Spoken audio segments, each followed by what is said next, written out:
નમસ્કાર વિદ્યાર્થી મિત્રો ભાગ 2નું ચેપ્ટર 1 શેર મૂડીના વ્યવહાર લેક્ચર 3 ત્રીજા લેક્ચરમાં આપણે દાખલા શરૂ કરવાના છે. દાખલા નંબર 5 ટેક્સ્ટ બુક અને ચોપડો તમારી સામે રાખજો. આ ચેપ્ટરની આખી પીડીએફ મેં તમને મોકલી દીધી છે. થોડા દાખલા તમારે લખતા રહેવા એમાં કે આજનો પીરિયડ હોય તો એના દાખલા 2-3 જે આજે પૂરા થાય એમ હોય એડવાન્સમાં લખી રાખવા. એટલે આખી પીડીએફ આખું ચેપ્ટર એક સાથે લખી ન શકાય તો રોજ થોડું લખવું.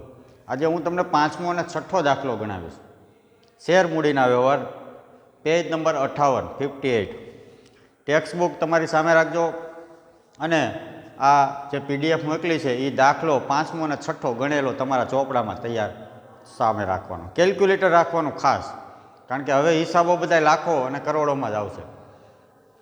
તો ટેક્સ્ટ બુક સામે દાખલો ગણેલો પીડીએફ જે મોકલી છે ચોપડામાં તમારે ઉતારી લેવાની છે આખું ચેપ્ટર, અને ચોપડો સામે રાખજો ને કેલ્ક્યુલેટર સાથે રાખજો. વિદ્યાર્થી મિત્રો, લાસ્ટ લેક્ચરમાં મેં તમને શેર મૂડીની આમનો દાખલા લેક્ચરમાં સમજાવી કે આ આખું ચેપ્ટર છે એ આમનોંધ ઉપર છે આધારિત. 8 માર્કનો દાખલો પૂછે એ આમનોંધનું જ આ ચેપ્ટર છે.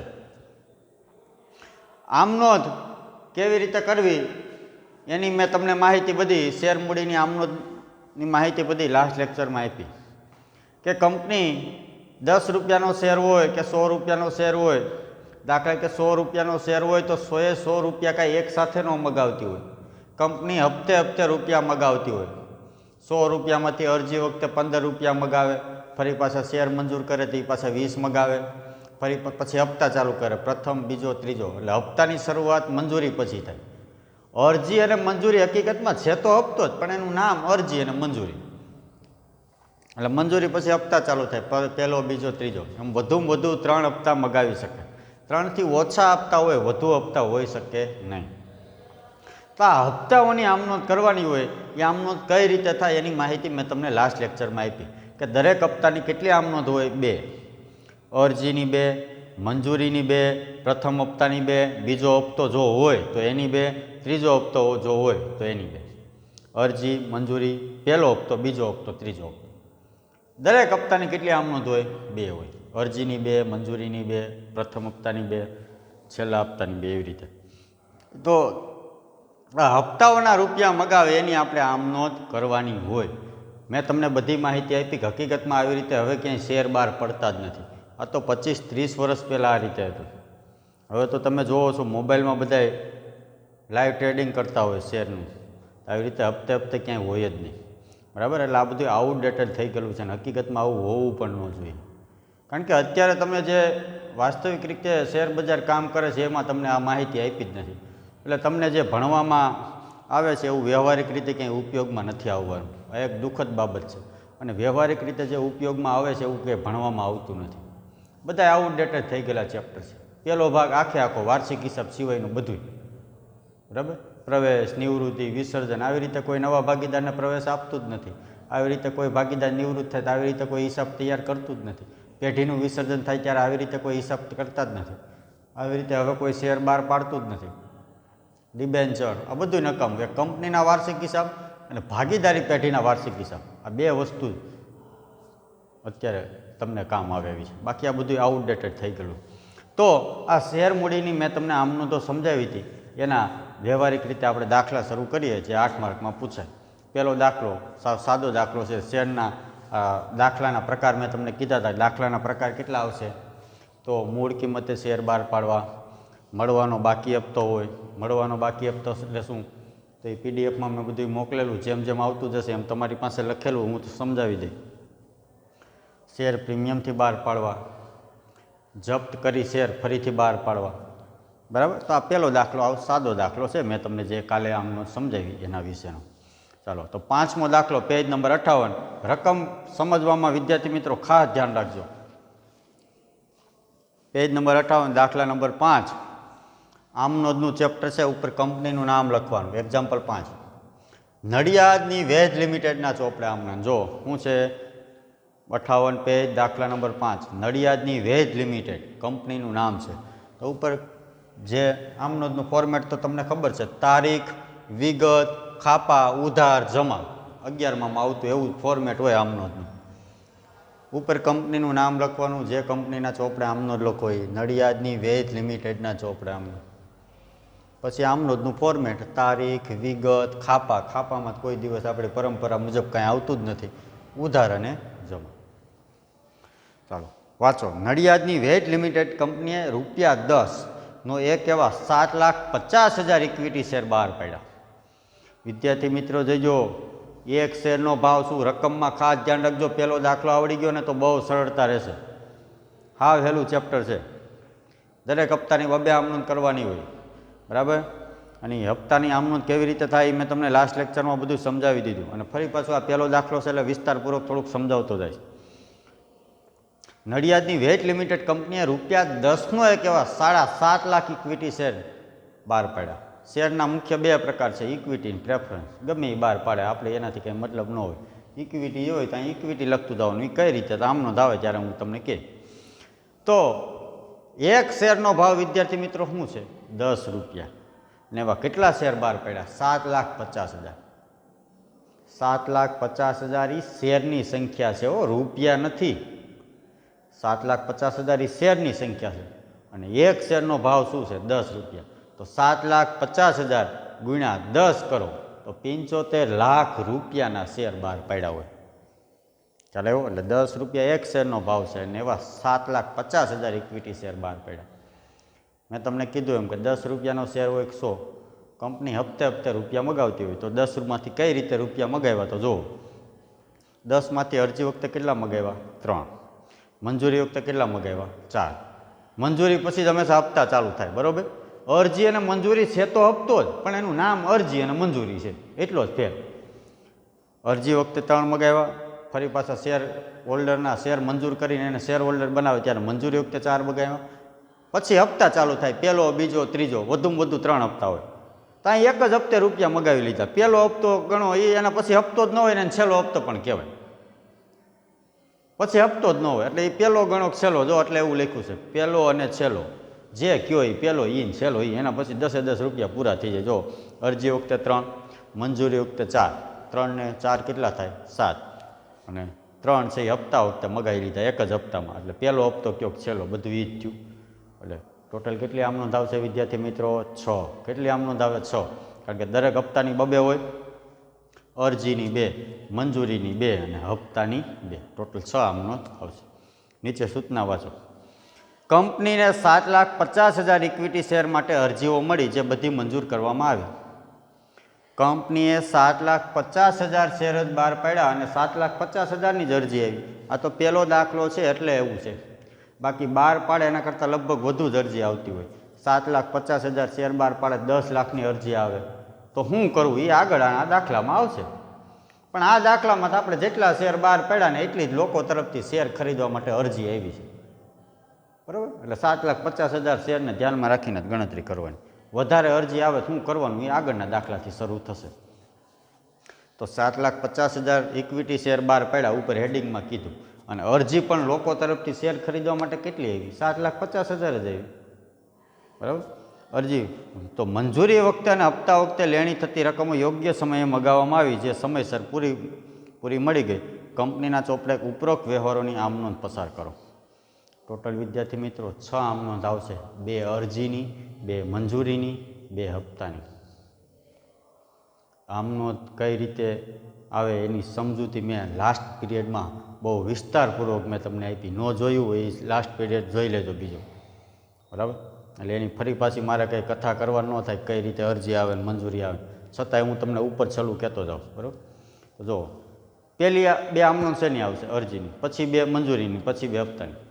ગણતરી લખાવેલી છે. ચાલો, અરજીના રૂપિયા. આ ગણતરી પરીક્ષામાં જરૂરી નથી હો, આ તો તમારી સરળતા ખાતર ભૂલ ન પડે એટલે તમે લખો છો. બાકી ગણતરીના માર્ક ન હોય, જે આમનોંધ લખો એની જ માર્ક હોય.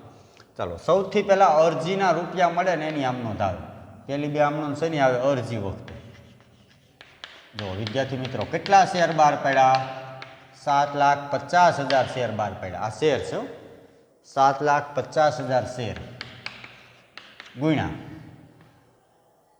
એક શેરનો ભાવ ₹10 છે, પણ અરજી વખતે માત્ર કેટલા મગાવ્યા? 3 જ કરવાના હો, 10 નહીં. હપ્તે હપ્તે રૂપિયા મગાવે ને હપ્તાઓની આપણે આમનોંધ કરવાની હોય તો પહેલી 2 આમનોંધ અરજીની આવે. તો અત્યારે અરજી વખતે 10માંથી કેટલા મગાવ્યા? 3. તો ગુણ્યા 3 એટલે 22,50,000. 7,50,000 ગુણ્યા 3 22,50,000 રૂપિયા અરજી વખતે મગાવ્યા.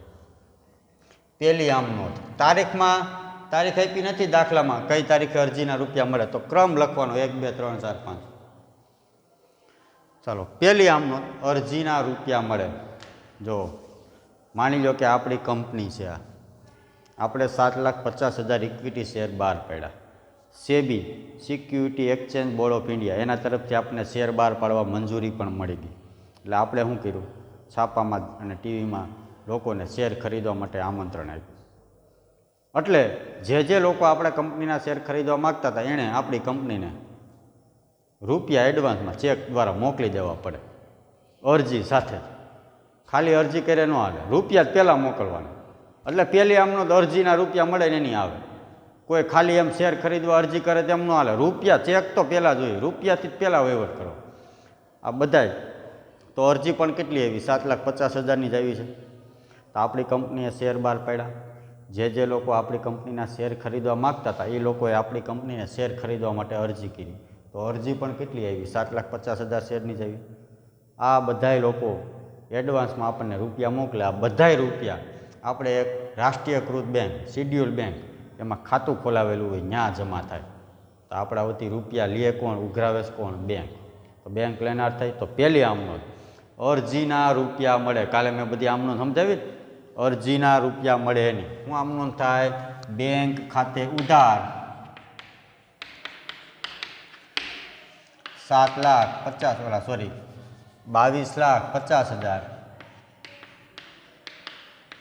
અને તે શેર અરજી ખાતે જમા.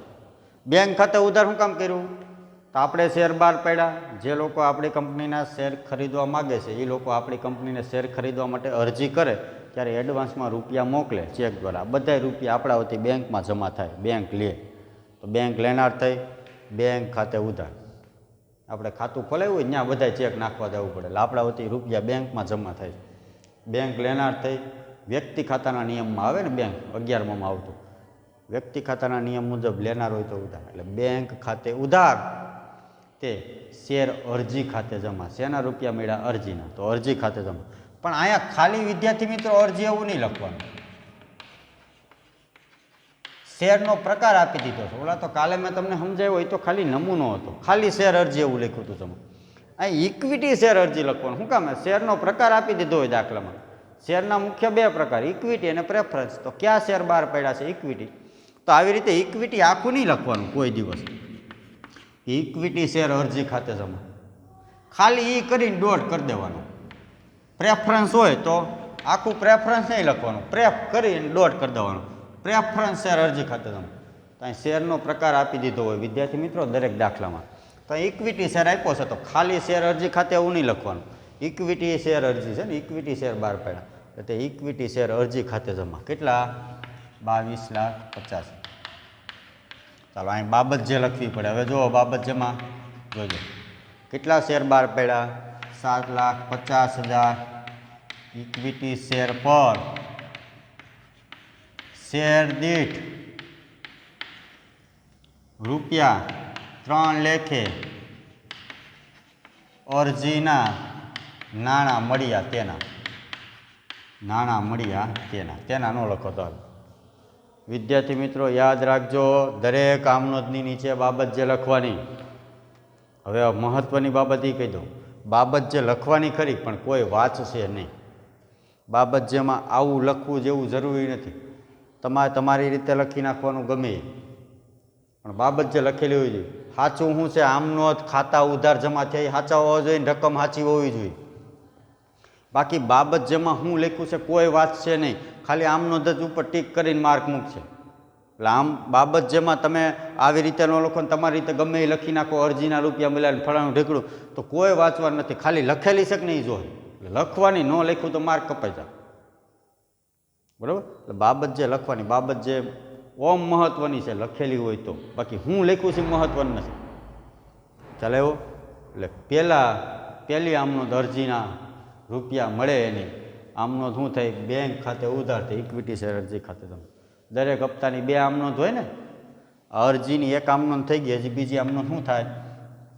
તો વિદ્યાર્થી મિત્રો, જે લોકો આપણી કંપનીના શેર ખરીદવા માટે આપણને અરજી કરે, આ અરજીનો અમુક સમય હોય, 5 દિવસ કે 10 દિવસ કે 31 તારીખ સુધી ભાઈ અરજી સ્વીકારવામાં આવશે. 31 તારીખ આવે એટલે આ અરજીના રૂપિયા આપણે ક્યાં લઈ જઈએ? શેર મૂડી ખાતે લઈ જઈએ. એટલે આમનોંધ થાય ઇક્વિટી શેર અરજી ખાતું. દરેક દાખલામાં યાદ રાખજો, અહીં ઇક્વિટી શેર અરજી ખાતું જેટલું જમા થાય ને એટલી બીજી આમનોંધમાં હંમેશા ઉધાર જ થાય. ઇક્વિટી શેર અરજી ખાતે ઉધાર 22,50,000 તે ઇક્વિટી શેર મૂડી ખાતે જમા કેટલા? 22,50,000. શેર અરજીના નાણાં મળ્યા એની આમનોંધ. અને અરજીની કાર્યવાહી પૂરી થાય એટલે જે લોકોએ શેર ખરીદવા માટે અરજી કરી હતી એને કંપની શેર મંજૂર કરીને શેર હોલ્ડર બનાવે એટલે શેર અરજીના રૂપિયા શેર મૂડી ખાતે લઈ જવામાં આવે એટલે આમનોંધ થાય. અરજી ખાતું જેટલું જમા થયું ને એટલું જ ઉધાર થાય. ઇક્વિટી શેર અરજી ખાતે ઉધાર અને શેર મૂડી ખાતે રૂપિયા લઈ ગયા એટલે મૂડી વધે. એટલે મૂડી ખાતું હંમેશા શેર બહાર પાડે એટલે મૂડી વધે. એટલે મૂડી ખાતું હંમેશા શું થાય? જમા. ઇક્વિટી શેર મૂડી ખાતે જમા 22,50,000. એ બાબત જેમાં લખવાનું કે ભાઈ શેર અરજીના નાણાં શેર મૂડી ખાતે લઈ ગયા તેના. શેર અરજીના નાણાં શેર મૂડી ખાતે લઈ ગયા તેના બાબત જેમાં ગમે એ લખી નાખવાનું. બાકી આમનોંધ ઉધાર જમા થયું હોય અને આ રકમ સાચી હોવી, બાબત જે લખેલી હોવી જોઈએ, પણ હું લખ્યું કોઈ વાત છે. ચાલો તો વિદ્યાર્થી મિત્રો, આ 2 અરજીની આમનોંધ થઈ. દરેક હપ્તાની 2 આવે. પહેલી આમનોંધ અરજીના રૂપિયા મળે એની, અને બીજી અરજીના રૂપિયા શેર મૂડી ખાતે લઈ ગયા એની. ચાલો હવે આવશે 2 મંજૂરીની. ચાલો તો મંજૂરી વખતે કેટલા રૂપિયા મળશે? આ ગણતરી તમારી સરળતા ખાતર, આપણી સરળતા ખાતર કરીએ છીએ. રકમમાં ભૂલ ન પડે ને એટલે, બાકી ગણતરીના માર્ક ન હોય. ચાલો હવે મંજૂરીની 2 આમનોંધ આવશે. તો મંજૂરી વખતે કેટલા રૂપિયા મળશે? તો કેટલા શેર છે? 7,50,000 શેર છે વિદ્યાર્થી મિત્રો. અને મંજૂરી વખતે ફરી પાછા કેટલા રૂપિયા મગાવ્યા? તો વાંચો જી ચોપડીમાં. મંજૂરી વખતે કેટલા મગાવ્યા? 4. કેટલા મગાવ્યા? 4. એટલે 30 લાખ રૂપિયા થાય. કેટલા રૂપિયા થાય? 30 લાખ રૂપિયા મંજૂરી વખતે મગાવ્યા. 2 આમનોંધ અરજીની થઈ, હવે આવશે 2 મંજૂરીની. પણ હવે ધ્યાન રાખજો, અરજીમાં પહેલા રૂપિયા મળે પછી શેર મૂડી ખાતે લઈ જવાના. અને હવે મંજૂરી અને હપ્તાઓમાં શું થશે? પહેલા રૂપિયા મગાવે ને પછી મળે, પહેલા રૂપિયા મગાવે ને પછી મળે. એટલે બેંકવાળી આમનોંધ હવે બીજી આવશે દરેકમાં. ચાલે એવું? અરજીમાં તો પહેલા રૂપિયા મોકલવા જ પડે તો જ આપણે એને શેર હોલ્ડર બનાવીએ. ખાલી અરજી કરીએ શેર હોલ્ડર ન બનાવી દઈએ, રૂપિયા પહેલાં મોકલવા પડે. એટલે અરજીમાં પહેલા રૂપિયા મળે પછી શેર મૂડી ખાતે લઈ જાય. હવે તો આપણે જે લોકોએ શેર ખરીદવા માટે આપણને અરજી કરી હતી, આપણે એને શેર હોલ્ડર બનાવી દીધા છે, એના શેર મંજૂર કરી દીધા છે. હવે એ ઓલરેડી આપણી કંપનીનો શેર હોલ્ડર થઈ ગયો છે. એટલે એની પાસેથી પહેલાં રૂપિયા મગાવો એની આમનોંધ, અને પછી મળે એની હપ્તામાં. એમ પહેલાં રૂપિયા મગાવો પછી મળે એની. એટલે બેંકવાળી આમનોંધ હંમેશા બીજી આવશે. ખ્યાલ આવ્યો? અહીંયા બેંકવાળી આમનોંધ અરજીમાં પહેલી હોય. ચાલો તો મંજૂરીના રૂપિયા હજી મગાવે છે. કેટલા રૂપિયા મગાવ્યા મંજૂરીના? 30 લાખ રૂપિયા. ચાલો મંજૂરીના રૂપિયામાં જો અહીં બીજી આમનોંધ છે ને, અહીં પહેલી આવશે. હવે મંજૂરીમાં પ્રથમ હપ્તામાં બીજા હપ્તામાં. અહીં બેંકવાળી આમનોંધ છે ને, અહીં બીજી આવશે. બીજી છે એ હવે પહેલી આવશે ને, પહેલી હતી અહીંયા મંજૂરીમાં હપ્તાઓમાં કઈ આવશે? બેંકવાળી આમનોંધ બીજી આવશે. ચાલો મંજૂરીના રૂપિયા મગાવ્યા, આમનોંધ શું થાય? Equity share. ખાલી શેર મંજૂરી નહીં લખો, દરેકની આગળ એ લખવાનો. બેંકમાં એ લખવાનું ન હોય. આ બેંકમાં કોઈ એમ ન કહેતું કે એ કેમ નથી લખ્યું, એ તો બેંક ખાતું. ઇક્વિટી શેર અરજી મંજૂરી પ્રથમ હપ્તો અને ઇક્વિટી શેર મૂડીને એમાં દરેકની આગળ એ લખતો જવાનો. ઇક્વિટી શેર છે ને, એટલે ઇક્વિટી શેર મંજૂરી ખાતે ઉધાર. મંજૂરીના રૂપિયા મગાવ્યા ને, એટલે ઇક્વિટી શેર મંજૂરી ખાતે ઉધાર તે ઇક્વિટી શેર મૂડી ખાતે જમા. ચાલો કેટલા રૂપિયા મગાવ્યા? 30 લાખ રૂપિયા.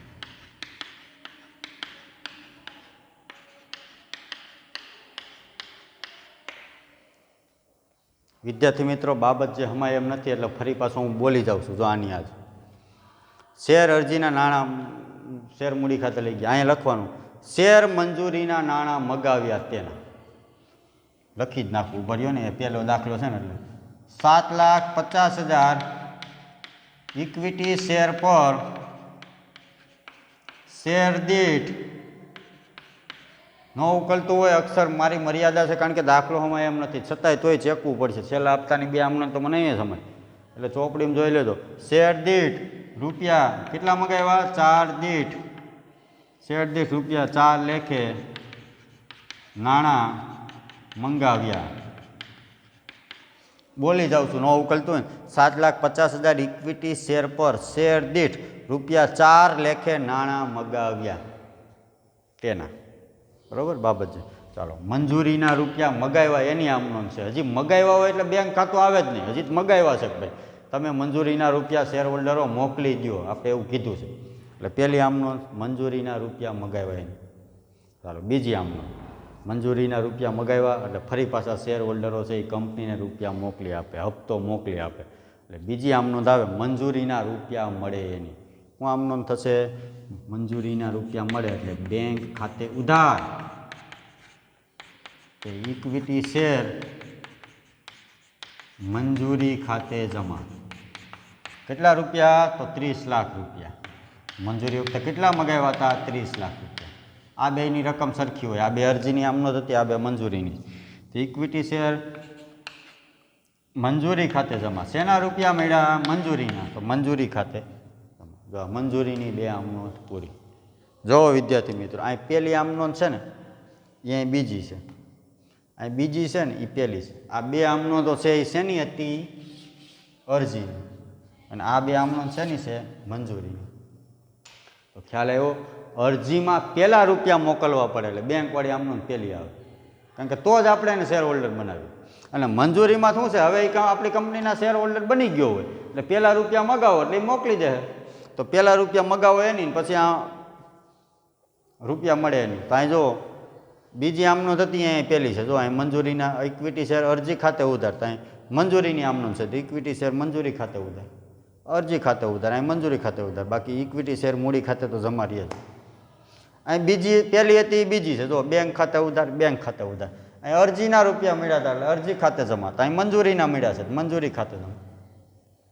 ખ્યાલ આવ્યો? એટલે મંજૂરીના હપ્તાઓમાં હવે બેંકવાળી આમનોંધ બીજી આવશે. ખાલી અરજી વખતે જ બેંકવાળી આમનોંધ પહેલી હોય. ખ્યાલ આવ્યો? તો 2 અરજીની આમનોંધ થઈ, 2 મંજૂરી. બીજું વિદ્યાર્થી મિત્રો, હું તમને મહત્ત્વની બાબત એ કહી દઉં, કાંઈ હપ્તાઓના ખાતા હંમેશા સરભર થાય. જો અરજી, મંજૂરી, પ્રથમ હપ્તો, બીજો હપ્તો, એના ખાતા સરભર.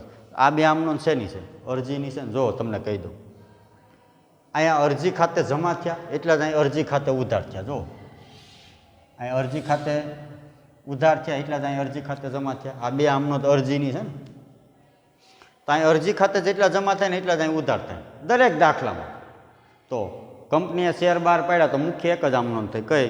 બેંક સિલક વધી, બેંક લેનાર થઈ, બેંક ખાતે ઉધાર. શેર મૂડી વધી, મૂડી વધે એટલે મૂડી ખાતું જમા થાય, ઇક્વિટી શેર મૂડી ખાતું જમા. આ 2 આમનોંધ શેની છે? મંજૂરીની છે. તો અહીં મંજૂરીનું ખાતું હંમેશા સરભર જ થાય. જો પહેલાં આમનોંધમાં મંજૂરી ખાતે જેટલા ઉધાર થયા હોય ને એટલા જ બીજી આમનોંધમાં જમા થાય. જો એટલે મંજૂરી ખાતું સરભર થઈ ગયું. તો આની જેમ મુખ્ય એક જ આમનોંધ રહી. બેંક ખાતે ઉધાર, તે ઇક્વિટી શેર મૂડી ખાતે જમા. અરજી, મંજૂરી, પહેલો હપ્તો, બીજો હપ્તો જેટલા આપતા હોય ને એના ખાતા હંમેશા સરભર જ થાય. અહીંયા અરજી ખાતે જમા થયા હોય એટલી જ બીજી આમનોંધમાં ફરજિયાત ઉધાર થાય. અહીંયા મંજૂરી ખાતે જેટલા ઉધાર થયા હોય એટલી જ બીજી આમનોંધમાં જમા થાય. હપ્તામાં એમ થાય, પહેલો હપ્તો હોય પહેલા હપ્તાના જેટલા ઉધાર થયા છે એટલા જ બીજા હપ્તાના જમા થાય. મુખ્ય એક જ આમનોંધ રહે. બેંક ખાતે ઉધાર, શેર મૂડી ખાતે જમા. બેંક સિલક વધી, બેંક ખાતે ઉધાર, શેર મૂડી વધી, શેર મૂડી ખાતે. દરેક હપ્તાની મુખ્ય આમનોંધ તો આ એક જ રહે. ચાલો, આ તો ખાલી ઉદાહરણ આપું, બાકી બબે તો લખવાની જ હોય. ચાલો, હવે આવશે પ્રથમ હપ્તાની આમનોંધ. શેની આવશે? પ્રથમ હપ્તાની. ચાલો, તો પ્રથમ હપ્તા વખતે કેટલા રૂપિયા મગાવ્યા? એક જ હપ્તો છે ને, એટલે પહેલો ગણો છેલ્લો, એના પછી હપ્તો જ ન હોય ને એને છેલ્લો હપ્તો પણ કહેવાય. એટલે આપણે છેલ્લા હપ્તા વખતે એવું લખવાનું. ચાલો, છેલ્લા હપ્તા વખતે કેટલા રૂપિયા મગાવ્યા? તો 7,50,000 ઇક્વિટી શેર ગુણ્યા છેલ્લા હપ્તા વખતે પણ કેટલા મગાવ્યા? આની જેમ 3 એટલે 22,50,000 મગાવ્યા. હવે બધી આમનો તો મંજૂરીની જેમ જ પહેલો હપ્તો એક, છેલ્લો એક, બીજો. ચાલો, પ્રથમ હપ્તાના રૂપિયા મગાવે. જો આ મંજૂરીના મગાવ્યા હતા એટલે મંજૂરી ખાતે ઉધાર થયું. હવે પ્રથમ હપ્તાના મગાવે છે તો ઇક્વિટી શેરના છેલ્લા હપ્તા, છેલ્લો લખવાનો, છેલ્લા હપ્તા ખાતે ઉધાર. રકમ કેટલી થઈ જશે?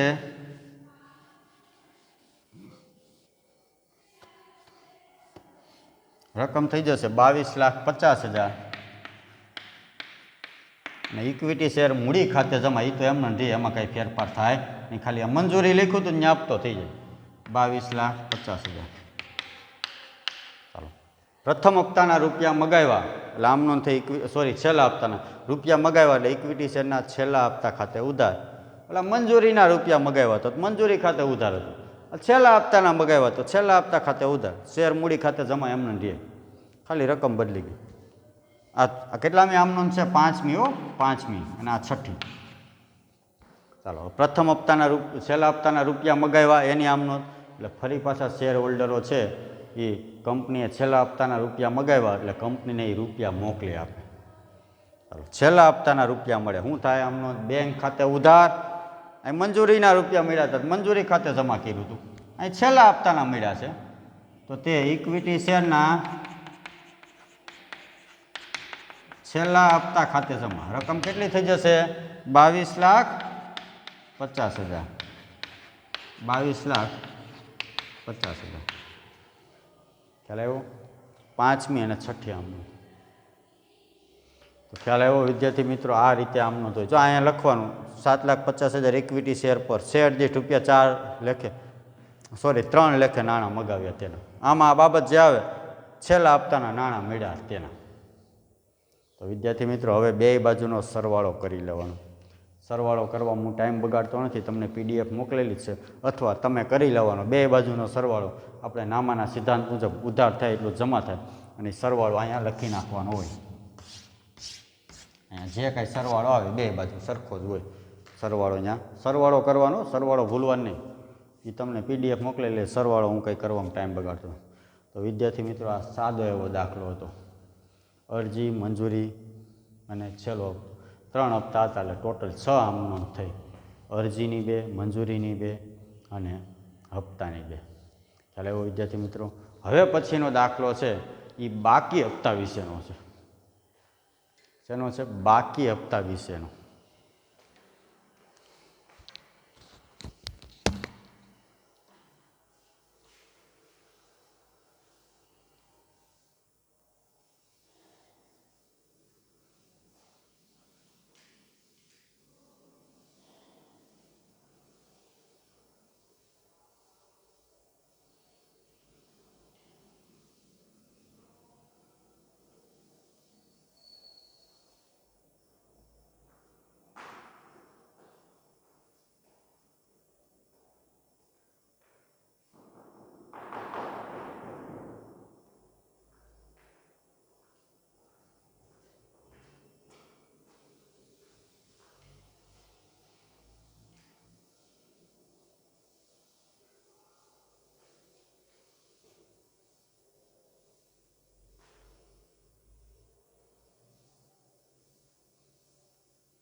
દાખલા નંબર 6.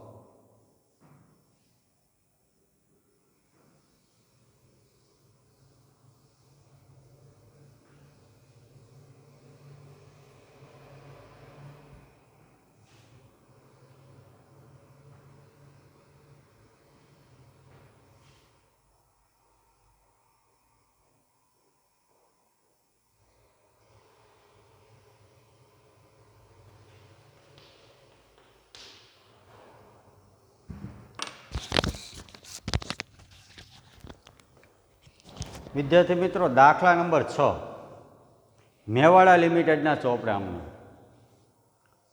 હવે આ દાખલો છે વિદ્યાર્થી મિત્રો બાકી હપ્તાનો આવે છે. બાકી હપ્તો એટલે શું એ તમે BA SPCCમાં ભણી ગયા છો, તમને થિયરી લખાવેલી જો ચોપડામાં, બરાબર, PDF મોકલી એમાં, કે કંપની શેરની રકમ શેર હોલ્ડરો પાસેથી હપ્તે હપ્તે મગાવતી હોય.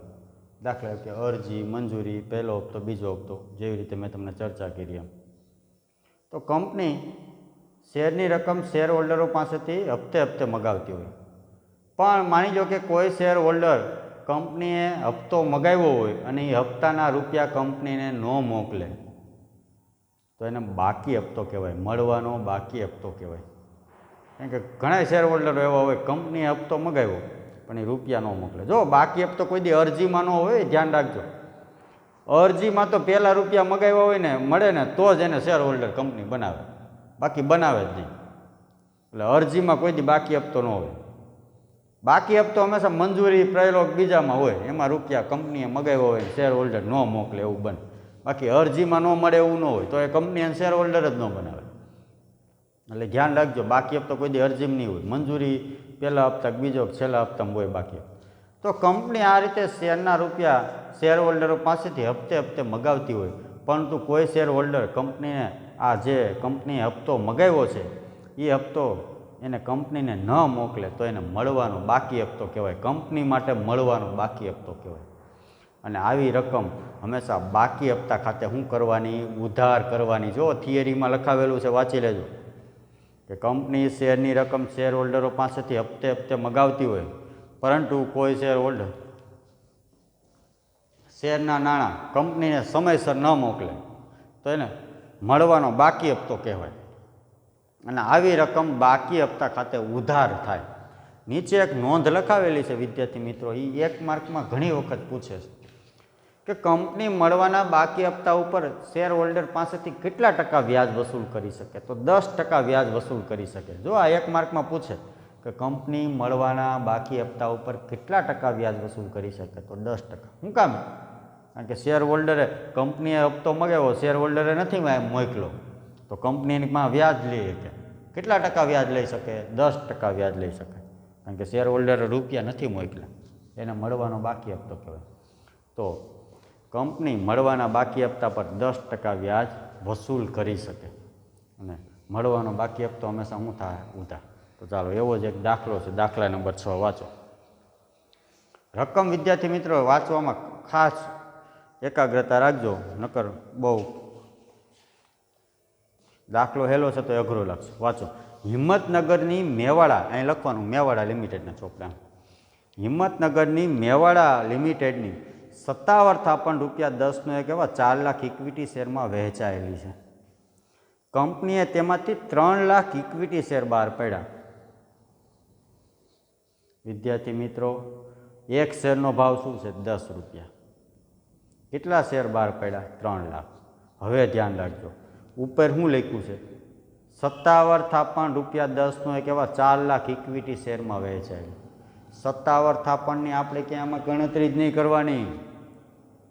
સત્તાવાર થાપણ હોય ને, સત્તાવાર થાપણ એટલે 4 લાખની સત્તાવાર થાપણ છે, 4 લાખ ઇક્વિટી શેરની, તો એનો મતલબ એ કે 4 લાખથી વધુ ઇક્વિટી શેર બહાર પાડવાની કંપનીને સત્તા જ ન હોય, એને સત્તાવાર થાપણ કહેવાય. સત્તાવાર થાપણની આમાં ક્યાંય ગણતરી જ ન આવે.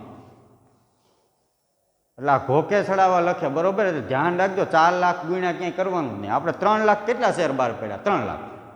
આપણે શેર બહાર પાડવાની આમનોંધ કરી છે ને સત્તાવાર થાપણની. સત્તાવાર થાપણ ભલે 4 લાખ રહે, શેર કેટલા બહાર પડ્યા? તો તેમાંથી કંપનીએ 3 લાખ ઇક્વિટી શેર બહાર પડ્યા. તો આપણે ગણતરી હંમેશા 3 લાખ શેરને ધ્યાનમાં રાખીને જ કરવાની. સત્તાવાર થાપણ એટલે તો એનાથી વધુ કંપની શેર બહાર પાડવાની સત્તા જ ન હોય, એને સત્તાવાર થાપણ કહેવાય. એનાથી ઓછા શેર બહાર પાડી શકે, વધુ નહીં. 4 લાખથી વધુ ઇક્વિટી શેર બહાર ન પાડી શકે, એનાથી ઓછા બહાર પાડી શકે. 3 લાખ, 2 લાખ, 1 લાખ, કંઈ 3 લાખ બહાર પાડ્યા. તો આપણે શેર બહાર પાડવાની આમનોંધ કરીએ એટલે આપણે જે શેર બહાર પાડ્યા એને ધ્યાનમાં રાખીને ગણતરી કરવાની. 3 લાખ શેરને ધ્યાનમાં રાખીને. 4 લાખ શેર તો સત્તાવાર થાપણ છે, એ સત્તાવાર થાપણની અહીં કંઈ ગણતરી કરવાની જ નહીં. શેર કેટલા બહાર પડ્યા 4 લાખમાંથી? 3 લાખ. તો 3 લાખ શેરને ધ્યાનમાં રાખીને ગણતરી કરવાની, બરાબર? એટલે સત્તાવાર થાપણ ભૂલી જાઓ. ઘણા નકર શું કરશે? 4 લાખ ગુણ્યા અરજી વખતે ₹4, 4 લાખ ગુણ્યા મંજૂરી વખતે ₹3, 4 લાખ ગુણ્યા આખરી હપ્તા વખતે 3 રૂપિયા આમ કરશે તો ખોટું પડશે. 3 લાખ વડે ગુણવાના, જેટલા શેર બહાર પડ્યા હોય ને એને ધ્યાનમાં રાખીને ગણતરી કરવાની, બરાબર. સત્તાવાર થાપણ કેટલી એની જોડે. તો વિદ્યાર્થી મિત્રો 10 રૂપિયાનો શેર છે, એમાં અરજી વખતે કેટલા મગાવ્યા? 4. મંજૂરી વખતે કેટલા મગાવ્યા? 3. અને છેલ્લા હપ્તા એક જ હપ્તો છે એટલે પહેલો એ છેલ્લો કહેવાય. હપ્તાની શરૂઆત હંમેશા મંજૂરી પછી થાય, એટલે અરજી અને મંજૂરી હકીકતમાં છે તો હપ્તો જ, પણ એનું નામ અરજી અને મંજૂરી છે. પછી હપ્તા કહેવાય મંજૂરી પછી, પહેલો, બીજો, ત્રીજો. એક જ હપ્તો મગાવ્યો એટલે પહેલો એ જ છેલ્લો કહેવાય. જેના પછી કોઈ એકે હપ્તો જ ન હોય ને એટલે એ છેલ્લો હપ્તો કહેવાય. પહેલો કયો છેલ્લો. તો આખરી હપ્તા વખતે 3. આગળના દાખલાની જેમ જ 6 આમનો ધાવશે, બરાબર. સેમ ટુ સેમ છે, 2 અરજીની, 2 મંજૂરીની, 2 છેલ્લા હપ્તાની, 6 આમનો ધાવશે. હવે ધ્યાન રાખજો, આગળના દાખલામાં તો 7,50,000 શેર બહાર પાડ્યા હતા અને અરજી પણ 7,50,000ની જ આવી હતી. સાવ સાદો દાખલો હતો. હવેના દાખલામાં, હવે પછીના બધા દાખલામાં જેટલા શેર બહાર પાડ્યા છે એના કરતાં વધુ અરજી આવશે, બરાબર. એટલે વધારાની અરજીનું શું કરવું એ તમને કહું. તો જો કેટલા શેર બહાર પાડ્યા? 3 લાખ. હવે પેરેગ્રાફ વાંચો. કંપનીને 3,60,000 શેર માટે અરજીઓ મળી. વધારાના શેર માટેની અરજીઓ નામંજૂર કરવામાં આવી અને તેના નાણાં અરજદારોને પરત કર્યા. વિદ્યાર્થી મિત્રો, 3 લાખ શેર બહાર પાડ્યા અને લોકો તરફથી શેર ખરીદવા માટે અરજી આવી 3,60,000. તો પછી કંપની એવું ન કે હાલો વધારે અરજી આવી છે તો વધારે બહાર પાડી નાખી, એવું ન હોય. જેટલા શેર બહાર પડ્યા હોય 3 લાખ, તો 3 લાખ જ મંજૂર થાય. આ 60,000ના શેરના રૂપિયા જે વધારાની અરજી આવી છે એના પાછા મોકલી દેવાના. ખ્યાલ આવ્યો? દરેક દાખલામાં વધારાની અરજીના રૂપિયા પાછા જ મોકલી દેવાના. એ બીજી આમનોંધમાં પરત થાય. પેલા રૂપિયા મળે તો પરત કરો ને, એટલે પેલી આમનોંધમાં 3,60,000ને ધ્યાનમાં રાખીને જ ગણતરી કરવાની. તો 3 લાખ શેર માટે અરજીઓ મળી, એટલે બહાર પાડ્યા, અરજીઓ આવી 3,60,000ની.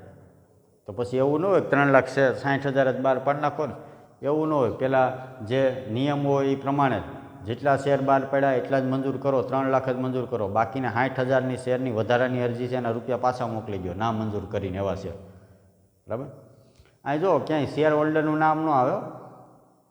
તમારા દાખલામાં જો 3,60,000 શેર છે તો ફલાણા ઢીકડા ને પૂછડાને ખાતે કેટલા શેર છે એ ક્યાંય ન આવે. અહીં બધું હાગમટે લખવાનું હોય. 3,60,000માં કેટલા શેર હોલ્ડરો છે ને કોના નામે કેટલા શેર છે ને એવું ક્યાંય ચેપ્ટરમાં આવતું જ નથી હો. બધું હાગમટે. 60,000 શેર ના મંજૂર કર્યા એ એમાં કોના કોના ના મંજૂર કર્યા એવું ક્યાંય પંચાયતમાં આપણે પડવાનું છે નહીં. ખ્યાલ એવો 60,000 વધારાની અરજીના શેર ના મંજૂર થાય.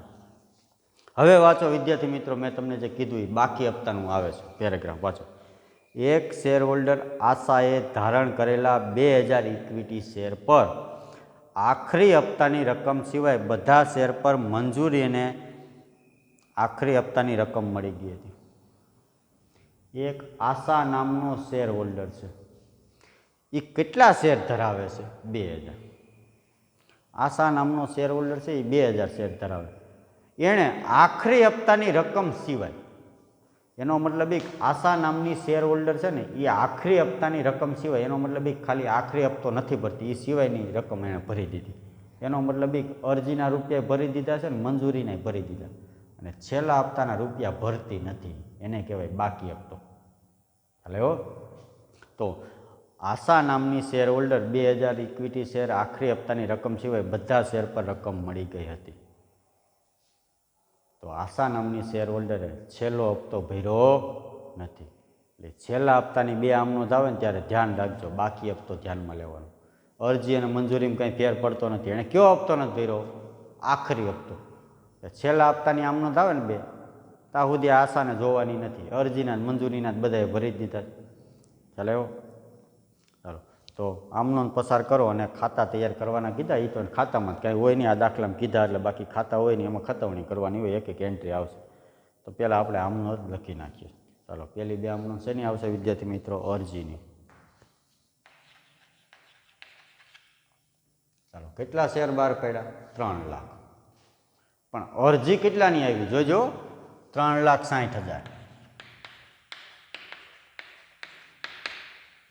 શેર 3 લાખ જ બહાર પડ્યા, પણ અરજી કેટલાની આવી? 3,60,000. તો પહેલાં તો અરજીના રૂપિયા મળે છે. અરજી તો ગમે એટલા નહીં આવે ભાઈ, 3 લાખ શેર બહાર પડ્યા 15 લાખની અરજી આવે, પણ પહેલાં અરજી આવે તો ખબર પડે ને કે ભાઈ કેટલી અરજી આવી. તો અહીંયા જેટલી અરજી આવી ને એના ગુણ્યા કરવાના. 3 લાખ શેર ભલે બહાર પડ્યા, અરજી કેટલાની આવી? 3,60,000ની. ચાલો, અરજી વખતે મગાવ્યા કેટલા રૂપિયા? 3,60,000 શેર છે, બરાબર. તો 3,60,000 શેર ગુણ્યા અરજી વખતે કેટલા રૂપિયા મગાવ્યા? તો અરજી વખતે મગાવ્યા 4 રૂપિયા. કેટલા? 4. તો 3,60,000 ગુણ્યા 4, 3,60,000 ગુણ્યા 4, 14,40,000. ચાલો વિદ્યાર્થી મિત્રો, અરજી વખતે રૂપિયા મળે પેલી આમનું શું થશે? બેંક ખાતે ઉધાર. અરજીના રૂપિયા મળે, બધા રૂપિયા ક્યાં જમા થાય? બેંકમાં. આપણા વતી રૂપિયા લે કોણ? બેંક. તો બેંક ખાતે ઉધાર કેટલા? 14,40,000. અને શેના રૂપિયા મળ્યા? શેરનો પ્રકાર દાખલામાં કીધો જ હોય, ઇક્વિટી શેર છે. તો તે ઇક્વિટી શેર અરજી ખાતે જમા. વિદ્યાર્થી મિત્રો, હું બાબત જે અહીંયા લખતો નથી, હકીકતમાં ક્લાસરૂમ ટીચિંગ ચાલુ હોય તો બીજા દાખલાથી હું આમનો જ પણ લખતો નથી. તમને સીધી લખાવું અને જમા લખવાની. હા, તો ક્લાસરૂમ ટીચિંગ ચાલુ નથી એટલે મારે બોર્ડ ઉપર લખવું. એટલે બાબત જે લખતો નથી, બાબત જે મેં તમને કીધું એમ બિલકુલ મહત્ત્વની નથી, ખાલી લખેલી હોવી જોઈએ. હો, પરીક્ષામાં લખવાની નકર માર્ક કપાય, પણ હું લખ્યું છે એ કોઈ નહીં વાંચે. મન ફાવે કદાચ બીએનું લખી નાખશો ને તો હાલશે, પણ આ ઉધાર જમા થતા ખાતા અને રકમો સાચી હોવી જોઈએ. બાબત જેમાં હું લખું કોઈ નથી વાંચવાના, ખાલી લખી શક નહીં જોઈએ. બાબત જે લખતો નથી, હું ખાલી બોલતો જાઉં. બાબત જેમાં શું લખવાનું હોય, પહેલાં દાખલા મેં તમને શીખવાડી દીધું કે 3,60,000 શેર પર શેર દીઠ ₹4 લેખે અરજીના નાણાં મળ્યા તેના. એટલે પહેલી આમનો અરજીના રૂપિયા મળે, બધા રૂપિયા બેંકમાં જમા થાય. આપણા વતી રૂપિયા કોણ ઉઘરાવે? જે લોકો શેર ખરીદવા માટે અરજી કરે એના રૂપિયા બધા ચેક આવે, એ ચેકના રૂપિયા ક્યાં જાય? બેંકમાં. શેડ્યુલ બેંકમાં ખાતું હોય તો બેંક લેનાર થઈ, બેંક ખાતે ઉધાર. શેના રૂપિયા મળ્યા? અરજીના. તો અરજી ખાતે જમા. શેરનો પ્રકાર છે ઇક્વિટી, તો ઇક્વિટી છે અરજી ખાતે. ચાલો, અરજીની બીજી આમનો શું થાય? અરજીના રૂપિયા શેર મૂડી ખાતે લઈ જાય. આમનો શું થાય? અહીં અરજી ખાતે જેટલું ઉધાર કર્યું હોય ને વિદ્યાર્થી મિત્રો, એટલું અહીં જમા કર્યું હોય ને એટલું અહીં ઉધાર થઈ જ કરી જ નાખવાનું દરેક દાખલામાં. ઇક્વિટી શેર અરજી ખાતે ઉધાર કેટલા? 14,40,000. અને હવે ધ્યાન રાખો, કેટલા શેર બહાર પડ્યા? 3 લાખ. અરજી કેટલાની આવી? 3,60,000. તો વધારાની અરજી કેટલી છે? એના શેર એટલા શેર નામંજૂર કરીને એના રૂપિયા પાછા મોકલી ગયો. તો 3 લાખ શેર બહાર પડ્યા, અરજી આવી 3,60,000ની. તો 60,000 શેરના જે વધારાના 60,000 શેર વધારાની અરજી આવી છે ને એના શેર ના મંજૂર કરો. તો માઇનસ કરવાનું, ના મંજૂર શેર. કારણ કે કંપની જેટલા શેર બહાર પડ્યા હોય એટલા જ મંજૂર કરી શકે. એવું ન હોય કે હાલો હવે આટલી અરજી આવી છે તો હવે એટલા જ બહાર પાડી નાખી. વધારાની અરજીના રૂપિયા પાછા મોકલો, એટલા શેર ના મંજૂર કરો. 3 લાખ શેર બહાર પડ્યા તો 3 લાખ જ મંજૂર કરવાના. તો કેટલા ના મંજૂર કરવાના થાય? વધારાની અરજી કેટલી? 60,000 શેર. 3 લાખ બહાર પડ્યા અને અરજી આવી છે 3,60,000ની. તો વધારાની કેટલી અરજી આવી? 60,000 શેરની. તો 60,000 શેર અરજી વખતે કેટલા રૂપિયા મળ્યા હતા? શેર દીઠ 4. તો 4 લેખે મળ્યા હતા, 4 લેખે જ પરત કરવાના હોય ને. તો 60,000 ગુણ્યા 4, 6 ચોકે 24, 2,40,000. વધે કેટલા? 12 લાખ રૂપિયા. ચલો, તો બેંક ખાતે જમા થશે. તે બેંક ખાતે જમા, જો સમજાવી દો, કેટલા? 2,40,000. અને તે બાકીના રૂપિયા છે તે ઇક્વિટી શેર મૂડી ખાતે જમા. કેટલા? 12 લાખ રૂપિયા. જો આની બાકી હપ્તો ન હોય તો વધારાની અરજી ન હોય આગળના દાખલાની, તો મૂળ આમનોંધ શું છે? બેંક ઇક્વિટી શેર અરજી ખાતે ઉધાર તે શેર મૂડી ખાતે જમા. આવી એની મૂળ આમનોંધ છે. અરજી ખાતે ઉધાર તે મૂડી ખાતે જમા. તો આ વચમાં બેંક કેમ આવી ગયું? તો આ દાખલામાં બેંક એટલા માટે આવ્યું, વધારાની અરજી આવી છે ને. વધારાની અરજીના રૂપિયા પાછા મોકલો એટલે આપણા વતી રૂપિયા પરત કોણ કરે? બેંકથી જ બધો એટલે વહીવટ થાય. તો બેંક પરત કરે તો બેંક આપનાર થાય, આપનાર ખાતે શું થાય? જમા. જો આ અરજીના રૂપિયા મળ્યા તો આપણા વતી લીધા કોઈને? બેંકે. તો બેંક લેનાર થાય તો બેંક ખાતે શું થાય? આ વધારાની અરજી આવી એના રૂપિયા પરત કરવાના તો પરત કોણ કરશે? બેંક. તો બેંક આપનાર થઈ, આપનાર ખાતે જમા. આ અરજીના રૂપિયા મળ્યા એટલે બેંક લેનાર હતી એટલે લેનાર ખાતે એવું થાય. વધારાની અરજીના રૂપિયા પરત કરવાના તો આપણા વતી પરત કોણ કરે? બેંક. તો બેંક ખાતે જમા. ખ્યાલ આવ્યો? તો કેટલા રૂપિયા વધારાની અરજીના પરત કરવાના થશે? તો 60,000 શેરની વધારાની અરજી આવી તો 60,000 શેર ગુણ્યા અરજી વખતે 4 લેખે મળ્યા તો 4 લેખે જ પરત કરવાના હોય તો ગુણ્યા 4 2,40,000 વધારાના રૂપિયા પરત કરો તો આપણા વતી બેંક પરત કરે એટલે બેંક ખાતે જમા 2,40,000. અને તે ઇક્વિટી શેર આ જે રકમ વધી ને એ ઇક્વિટી શેર મૂડી ખાતે જમા. કેટલા? 12 લાખ. તો ખ્યાલ આવ્યો વિદ્યાર્થી મિત્રો? આ અરજીની આમનોંધ પૂરી.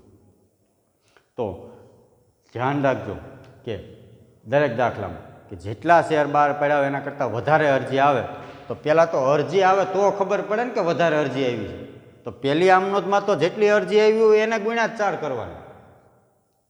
3 લાખ ગુણ્યા 4 ન હોય. અરજી કેટલાની આવી? 3 લાખ ભલે ને બહાર પડ્યા. અરજી કેટલાની આવી? 3,60,000ની. તો 3,60,000 ગુણ્યા 4 એટલે અરજી વખતે તો 14,40,000 મળ્યા વધારાની અરજીના. પણ બીજી આમનોંધમાં વધારાની અરજી છે એ પરત કરી દેવાની. તો વધારાની અરજી કેટલી? 60,000 ગુણ્યા 4. પહેલી આમનોંધમાં તો જેટલાની અરજી આવે એને જ ગુણ્યા 4. કદાચ 5 લાખની આવી હોત તો 5 લાખ ગુણ્યા 4. પણ બીજી આમનોંધમાં વધારાની અરજીના રૂપિયા પરત કરી દેવાના, બાકીના રૂપિયા છે શેર મૂડી ખાતે લખવાના. ચાલો, તો આ થઈ અરજીની આમનોંધ. બરાબર. હવે આવશે બે આમનોંધ મંજૂરીની. ચાલો, તો હવે મંજૂરી વખતે ચાલો મંજૂરી વખતે જુઓ કેટલા રૂપિયા મગાવ્યા? તો 3. કેટલા? 3. હવે મને અહીંયા કેટલા લખવાના? 3 લાખ શેર ગુણ્યા 3 કે 3,60,000 ગુણ્યા 3? તો 3 લાખ શેર ગુણ્યા 3. હવે જોઈજો આખા દાખલામાં જેટલા શેર બહાર પડ્યા હોય એને ધ્યાનમાં રાખીને જ ગણતરી થાય. હવે 3,60,000 શેરને ધ્યાનમાં રાખીને ગણતરી ન થાય, કારણ કે 3 લાખ શેર બહાર પડ્યા હતા. અરજી આવી હતી 3,60,000ની. તો બીજી આમનોંધમાં વધારાની જે 60,000ની અરજી છે એના રૂપિયા તો પાછા જ મોકલી દીધા. તો હવે કંપની પાસે કેટલા શેર છે? તો હવે જેટલા બહાર પડ્યા હતા એટલા શેર જ હોય. તો હવે પછીના હપ્તામાં મંજૂરી પહેલો બીજો જેટલા હપ્તા હોય એમાં જેટલા શેર બહાર પડ્યા હોય એને ધ્યાનમાં રાખીને ગણતરી થાય. હવે 3,60,000ને ધ્યાનમાં રાખીને ગણતરી નહીં કરવાની, કારણ કે વધારાની અરજી પરત કરી દીધી. તો 3 લાખ શેર ગુણ્યા મંજૂરી હપ્તા મગાવ્યા 3. કેટલા રૂપિયા થશે? 9 લાખ. ચાલો, હવે મંજૂરીના હપ્તાઓમાં શું થશે? પહેલાં રૂપિયા મગાવશે ને પછી મળશે. અહીંયા તો પહેલાં રૂપિયા મળે, બરાબર, અરજીમાં. હવે મંજૂરીમાં હપ્તાઓમાં પહેલાં મગાવે ને પછી મળે એટલે બેંકવાળી આમનોંધ બીજી આવશે. ચાલો, ત્રીજી આમનોંધ શું થશે? ત્રીજી ને ચોથી મંજૂરીની છે. મંજૂરીના રૂપિયા મગાવે શું આમનોંધ થાય? ઇક્વિટી શેર મંજૂરી ખાતે ઉધાર તે ઇક્વિટી શેર મૂડી ખાતે જમા. કેટલા રૂપિયા? તો 9 લાખ.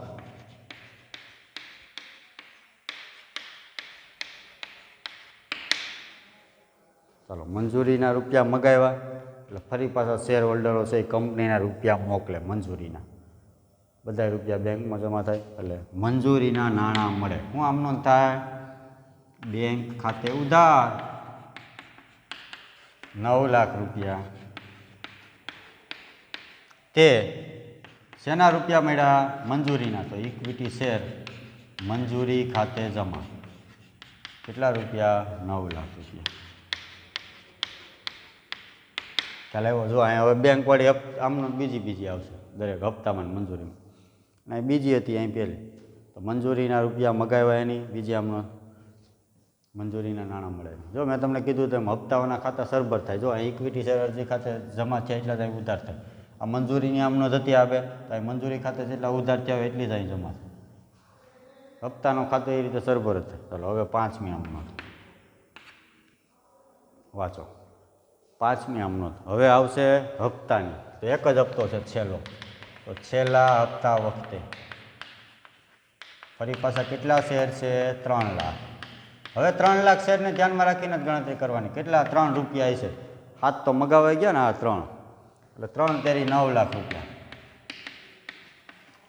તો આ ભૂસી નાખું છું વિદ્યાર્થી મિત્રો, કાલ છે લ્યો ને. અહીંયા ઇક્વિટી શેરના મંજૂરીના બદલે શું થઈ જાય? છેલ્લા હપ્તાના રૂપિયા મગાવ્યા, અહીં મંજૂરીના મગાવ્યા તો મંજૂરી ખાતે ઉધાર. અહીં છેલ્લા હપ્તાના મગાવ્યા તો ઇક્વિટી શેરના છેલ્લા હપ્તા ખાતે ઉધાર. કેટલા રૂપિયા? 9 લાખ. તે ઇક્વિટી શેર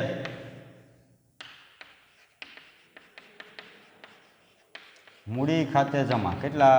9 લાખ. હપ્તાના રૂપિયા મગાવ્યા આની જેમ. આ મંજૂરીના મગાવ્યા હતા તો મંજૂરી ખાતે ઉધાર, શેર મૂડી ખાતે. હપ્તાના મગાવ્યા તો છેલ્લા હપ્તા ખાતે ઉધાર, તે શેર મૂડી ખાતે જમા. પણ હવે જો હપ્તાના રૂપિયા મગાવ્યા, એક શેર હોલ્ડર આશા નામની શેર હોલ્ડર છેલ્લો હપ્તો ભરતી નથી. જો વાંચો છેલ્લો પેરેગ્રાફ, કે એક શેર હોલ્ડર આશાએ ધારણ કરેલા 2000 ઇક્વિટી શેર પર આખરી હપ્તાની રકમ સિવાય. આશા નામની શેર હોલ્ડર છે એ 3000 શેર ધરાવે છે, સોરી 2000 શેર ધરાવે. આખરી હપ્તાની રકમ સિવાય એટલે આખરી હપ્તાની રકમ સિવાય એટલે મતલબ ખાલી આખરી હપ્તો નથી ભર્યો, એ સિવાયના ભરી દીધા. એટલે આ બેમાં ક્યાંય બાકી હપ્તો આવ્યો જ નહીં અરજી મંજૂરી. હવે જો આશા નામની શેર હોલ્ડર કેટલા શેર ધરાવે છે? 2000. એણે છેલ્લો હપ્તો ભર્યો નથી. અહીં લખવાનું બાકી હપ્તો. કેટલા શેર છે આશાના? 2000. છેલ્લો હપ્તો કેટલાનો? 3000નો. તો કેટલા રૂપિયા ઓછા મળે? 6000 રૂપિયા ઓછા મળે. તો મળે કેટલા? 8,94,000 રૂપિયા મળે. કંપનીએ છેલ્લા હપ્તા વખતે ટોટલ 3 લાખ શેર ગુણ્યા 3 9 લાખ રૂપિયા મગાવ્યા હતા.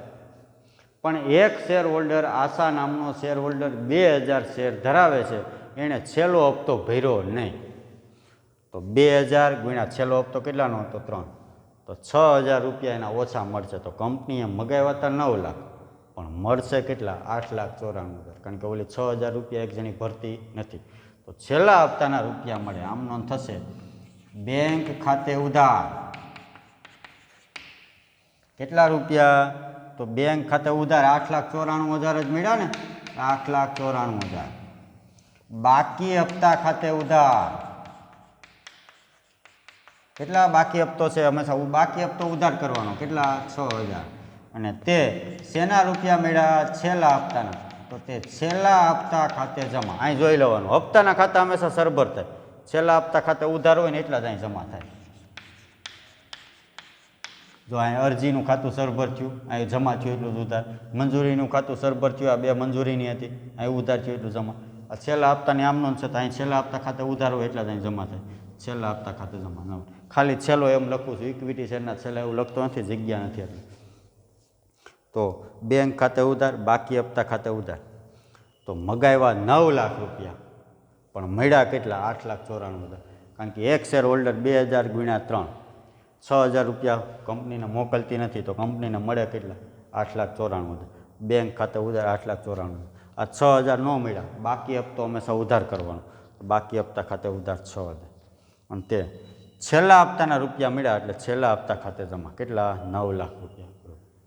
હવે વિદ્યાર્થી મિત્રો તમને ઘણા પ્રશ્ન થશે કે આ બાકી હપ્તો છેલ્લા દરેક હપ્તાની 2 આમ નોંધ આવે છે, અરજીની 2, મંજૂરીની 2, હપ્તાની 2. તો આ બાકી હપ્તા પહેલી આમ નોંધમાં શું કામ ન આવ્યો? તો વિદ્યાર્થી મિત્રો પહેલી આમ નોંધ શેની હતી? છેલ્લા હપ્તાના રૂપિયા મગાવે એની હતી. તો મગાવતી વખતે કંપનીને થોડી ખબર હોય કે ભાઈ કોણ રૂપિયા નહીં મોકલે. એટલે છેલ્લા હપ્તા આ મગાવે એમાં તો 9 લાખ પૂરા જ લખવાના, આમાં કંઈ બાકી હપ્તો આવ્યો નહીં. કારણ કે આ તો હજી છેલ્લા હપ્તાના રૂપિયા મગાવ્યા છે એની આમ નોંધ છે. તો મગાવતી વખતે કંપનીને થોડી ખબર હોય કોણ રૂપિયા નહીં મોકલે. એટલે આમાં ક્યાંય બાકી હપ્તો ન આવ્યો, છેલ્લા હપ્તાના રૂપિયા મગાવ્યા એમાં. પણ છેલ્લા હપ્તાના રૂપિયા મળે તે ખબર પડી કે 6000 ઓછા મળ્યા. એટલે બાકી હપ્તો બેંકવાળી આમનોંધમાં જ આવે, એ યાદ રાખજો. કઈ આમનોંધમાં આવે? બેંકવાળી આમનોંધમાં જ બાકી હપ્તો હોય. કારણ કે રૂપિયા મળે તે ખબર પડે કે ઓછા મળ્યા. એટલે બેંક ખાતે ઉધાર કેટલા મળ્યા? 8,94,000. બાકી હપ્તા ખાતે ઉધાર 6000. તો છેલ્લા હપ્તા ખાતે જમા 9 લાખ. તો વિદ્યાર્થી મિત્રો, અને બાકી હપ્તો છે ને અરજીમાં કોઈ દી ન હોય. અરજીમાં જ કંપનીને પહેલાં રૂપિયા મગાવે તો જ કંપની શેર હોલ્ડર બનાવે, બાકી બનાવે જ નહીં. બાકી હપ્તો મંજૂરી અને હપ્તાઓમાં હોય. અરજીમાં કોઈ દી હોય નહીં. અને બાકી હપ્તો હંમેશા શું કરવાનો? ઉધાર. તો બે બાજુનો સરવાળો વિદ્યાર્થી મિત્રો તમે કરી નાખજો. બરાબર. આ દાખલો પૂરો નહીં, હજી ખાતા બનાવવાના છે. ખાતા હું તમને અહીં લીટીઓ દોરું ત્યાં સુધી વિડીયો હું સ્ટોપ કરી દઉં છું.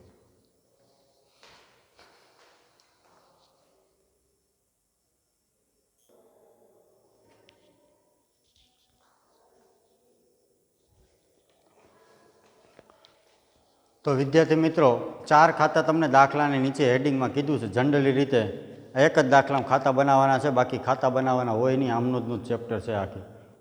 આ તો કહે તો પણ કાંઈ છે નહીં ખાતા બનાવવાનું. તમે જે આમનું લખી એની ખતવણી કરવાની છે. એટલે ખાતા બનાવવાનું કીધું હોય તો જ બનાવવાના હોય ને. આ એક જ દાખલામાં કીધું છે.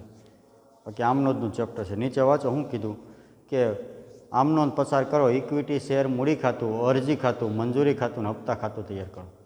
જેટલા હપ્તા છે ને એના ખાતા બનાવવાના. એક તો અરજી હતી એટલે અરજીની આ ખાતું, મંજૂરી હતી એટલે મંજૂરી ખાતું અને હપ્તાનું ખાતું. 3 હપ્તા હતા ને, અરજી, મંજૂરી ને હપ્તું, ત્રણેયના ખાતા. અને એક ઇક્વિટી શેર મૂડી ખાતું. આ 4 ખાતા બનાવવાના છે. આનું કાંઈ નથી કરવાનું, ખતવણી કરી નાખવાની. તમે જે આમનોંધ લખીને એની ખતવણી કરવાની. ચાલો પહેલી આમનોંધ. ખતવણી તો 11માં શીખીને આવ્યા છો ને. ચાલો પહેલી આમનોંધ શું લખી હતી જોવો જી. બેંક ખાતે ઉધાર 14,40,000, તો ઇક્વિટી શેર અરજી ખાતે જમા કેટલા? 14,40,000. ચાલો વિદ્યાર્થી મિત્રો પહેલી આમનોંધની ખતવણી કરો. બેંક ખાતે ઉધાર, તો બેંક ખાતાની ઉધાર બાજુ ખતવણી થાય, પણ બેંક ખાતું તો બનાવવાનું કીધું નથી. ચાલો ઇક્વિટી શેર અરજી ખાતે જમા, તો ઇક્વિટી શેર અરજી ખાતાની જમા બાજુ કેટલા રૂપિયા છે? 14,40,000. ખતવણી તો 11માં શીખીને આવ્યા છો, બરાબર. ઇક્વિટી શેર અરજી ખાતે જમા બાજુ ખતવણી કરો તો વિગતની અંદર ઉધાર થતું ખાતું આવે. કેટલા? ઓકે, કયું ઉધાર થતું ખાતું? બેંક ખાતું. તો પહેલી આમનોંધ હતી બેંક ખાતે ઉધાર, તે અરજી ખાતે જમા. તો બેંક ખાતાની ઉધાર બાજુ ખતવણી થાય, પણ બેંક ખાતું તો છે નહીં. તે ઇક્વિટી શેર અરજી ખાતે જમા, તો ઇક્વિટી શેર અરજી ખાતાની જમા બાજુ ખતવણી થાય. અહીં લખવાનું ઉધાર થતું ખાતું કયું? બેંક, તો બેંક ખાતું. જમા બાજુ ખતવણી કરો તો ઉધાર થતું ખાતું આવે. ચાલો આવ્યો. ચાલો પહેલી આમનોંધની ખતવણી થઈ ગઈ. ચાલો બીજી આમનોંધ જોવો જે શું હતી. ઇક્વિટી શેર અરજી ખાતે ઉધાર, તે શેર મૂડી ખાતે જમા, તે બેંક ખાતે જમા. ચાલો ઇક્વિટી શેર અરજી ખાતે ઉધાર, તો ઇક્વિટી શેર અરજી ખાતાની ઉધાર બાજુ ખતવણી થાય. પણ હવે વિદ્યાર્થી મિત્રો ઉધાર બાજુ ખતવણી કરો તો જમા થતા ખાતા કેટલા છે? 2. બેંક ખાતે અને શેર મૂડી ખાતે. તો ઉધાર બાજુ ખતવણી કરતા હોય જમા થતા ખાતા 2 હોય તો 2 જમા થતા ખાતાના નામ અને જમા થતી રકમ જ લખવાની. ચાલો બેંક ખાતે કેટલા છે જોવો જોઈએ. બીજી આમનોંધમાં બેંક ખાતે જમા કેટલા થાય છે? તો બેંક ખાતે જમા થાય છે 2,40,000. અને શેર મૂડી ખાતે જમા કેટલા થાય છે? તો 12 લાખ રૂપિયા. તો 12 લાખ રૂપિયા. તો ખ્યાલ આવ્યો. ઇક્વિટી શેર અરજી ખાતે ઉધાર, તો ઇક્વિટી શેર અરજી ખાતાની ઉધાર બાજુ ખતવણી થાય. ઉધાર બાજુ ખતવણી કરો તો જમા થતા ખાતાના નામ આવે. તો જમા થતા ખાતા 2 છે, તો 2 જમા થતા ખાતાના નામ અને જમા થતા ખાતાની રકમ. તો ઇક્વિટી શેર અરજી ખાતે ઉધાર 14,40,000, પણ આ રીતે 14,40,000 થવા જોઈએ. કારણ કે જમા થતા ખાતા 2 છે ને, તો 2ના નામ ને 2ની રકમો લખવાની. ખતવણી તમે 11માં શીખીને આવ્યા છો. હકીકતમાં અમારે કાંઈ અત્યારે તમને શીખવાડવાનું ન હોય. ચાલો તો બીજી આમનોંધ ઇક્વિટી શેર અરજી ખાતે ઉધાર, તો ઉધાર બાજુ ખતવણી થઈ ગઈ. તે બેંક ખાતે જમા 2,40,000, તો બેંક ખાતું તો છે નહીં. તે ઇક્વિટી શેર મૂડી ખાતે જમા 12 લાખ, તો ઇક્વિટી શેર મૂડી ખાતે જમા 12 લાખ. તો ઇક્વિટી શેર મૂડી ખાતાની જમા બાજુ 12 લાખ. ઇક્વિટી શેર મૂડી ખાતે જમા 12 લાખ. જમા બાજુ ખતવણી કરો તો ઉધાર થતા ખાતાનું નામ શું? તો ઇક્વિટી શેર અરજી. અહીં લખવાનું ઇક્વિટી શેર અરજી ખાતે. ચાલો બીજી આમનોંધની ખતવણી થઈ ગઈ. હવે ત્રીજી ઇક્વિટી શેર મંજૂરી ખાતે ઉધાર, તે ઇક્વિટી શેર મૂડી ખાતે જમા. ચાલો ઇક્વિટી શેર મંજૂરી ખાતે ઉધાર, તો ઇક્વિટી શેર મંજૂરી ખાતાની ઉધાર બાજુ 9 લાખ રૂપિયા. ત્રીજી આમનોંધની ખતવણીઓ ઇક્વિટી શેર મંજૂરી ખાતે ઉધાર. ઉધાર બાજુ ખતવણી કરો તો જમા થતા ખાતાનું નામ શું? ઇક્વિટી શેર મૂડી. અહીં લખવાનું ઇક્વિટી શેર મૂડી ખાતે. ઉધાર બાજુ ખતવણી કરો તો વિગતમાં જમા થતું ખાતું આવે, અને જમા બાજુ ખતવણી કરો તો વિગતમાં ઉધાર થતું ખાતું આવે. તો ઇક્વિટી શેર મંજૂરી ખાતે ઉધાર, તો ઇક્વિટી શેર મંજૂરી ખાતે ઉધાર. તે ઇક્વિટી શેર મૂડી ખાતે જમા, તો ઇક્વિટી શેર મૂડી ખાતાની જમા બાજુ 9 લાખ રૂપિયા. અહીં હું ઇક્વિટી શેર મૂડી ખાતે જમા, તો ઇક્વિટી શેર મૂડી ખાતાની જમા બાજુ. જમા બાજુ ખતવણી કરો તો ઉધાર થતું ખાતું કયું? મંજૂરી. કાંઈ લખવાનું ઇક્વિટી શેર મંજૂરી ખાતું. ત્રીજી આમનોંધની ખતવણી થઈ ગઈ. ચાલો ચોથી, બેંક ખાતે ઉધાર તો ઇક્વિટી શેર મંજૂરી ખાતે જમા. બેંક ખાતે ઉધાર તો બેંક ખાતાની ઉધાર બાજુ ખતવણી થાય, પણ બેંક ખાતું છે તે ઇક્વિટી શેર મંજૂરી ખાતે જમા, તો તે ઇક્વિટી શેર મંજૂરી ખાતાની જમા બાજુ લખવાના 9 લાખ રૂપિયા. ઇક્વિટી શેર મંજૂરી ખાતે જમા, તો જમા બાજુ. જમા બાજુ ખતવણી કરો તો ઉધાર થતા ખાતાનું નામ શું? બેંક. તો લખવાનું બેંક ખાતે. ચાલો ચોથી આમનોંધની ખતવણી થઈ ગઈ. ચાલો હવે પાંચમી આમનોંધ. ઇક્વિટી શેરના છેલ્લા હપ્તા ખાતે ઉધાર તો ઇક્વિટી શેર મૂડી ખાતે જમા. તો ઇક્વિટી શેરના છેલ્લા હપ્તા ખાતે ઉધાર તો ઇક્વિટી શેરના છેલ્લા હપ્તા ખાતાની ઉધાર બાજુ 9 લાખ રૂપિયા. અહીં શું લખવાનું? જમા થતું ખાતું ઇક્વિટી શેર મૂડી ખાતે. ઇક્વિટી શેરના છેલ્લા હપ્તા ખાતે ઉધાર તો ઇક્વિટી શેર મૂડી ખાતે જમા, તો ઇક્વિટી શેર મૂડી ખાતાની જમા બાજુ લખવાનું 9 લાખ રૂપિયા. અહીં ઉધાર થતું ખાતું કયું? તો છેલ્લો હપ્તો, તો લખવાનું ઇક્વિટી શેરના છેલ્લા હપ્તા ખાતે.